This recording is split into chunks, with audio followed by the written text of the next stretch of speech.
आवाज सत्याचा. छळास कंटाळून महिला डॉक्टरची आत्महत्या, पती सासू सासऱ्याविरुद्ध गुन्हा दाखल, माहेरहून 12 लाख आणण्याची मागणी. फ्लॅट घेण्यासाठी माहेरहून 12 लाख रुपये आणावेत यासाठी होणाऱ्या छळाला कंटाळून डॉक्टर महिलेनं गळफास घेऊन आत्महत्या केली. गोरेगाव तालुका पारनेर इथं ही घटना शनिवार दिनांक 2 रोजी सकाळी 7:30 वाजता घडली. या प्रकरणी अमित दळवी, सासू संगीता दळवी, सासरे बाळासाहेब हरिभाऊ दळवी या तिघांवर गुन्हा दाखल झालाय. सुनील जबाजी चौरे राहणार गोरेगाव यांची मुलगी गौरी हिनं BHMS ही पदवी घेतली होती.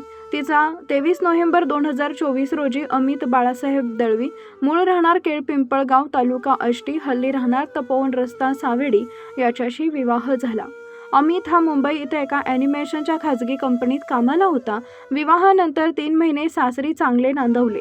गौरी मुंबईतील एका खाजगी हॉस्पिटलमध्ये काम करत होती. त्यानंतर मुंबईमध्ये फ्लॅट घेण्यासाठी 12 लाख रुपये आणावेत यासाठी छळ सुरू केला. तिने ही बाब माहेरी सांगितली. माहेरच्याकडून 12 लाख रुपये देण्याची आर्थिक परिस्थिती नसल्याचं सांगितले. त्यानंतर ही सासरी शारीरिक आणि मानसिक छळ सुरू राहिला. अमित यानं 27 एप्रिलला डॉक्टर गौरी हिला गोरेगाव येथून आणले आणि अमितनं आईवडिलांना अहिल्यानगरला सोडून येतो असं म्हणून निघून गेला. दुसऱ्या दिवशी गौरी अहिल्यानगरला आई समवेत घरी गेली असता या ठिकाणी कुलूप लावलेले होते. सासरचे सर्वजण मुंबईला गेल्याचे समजले. आपल्याला आता नांदवणार नसल्याने गौरीला नैराश्य आले. तिची समजूत काढण्यात आली तरीही ती नैराश्यात होती.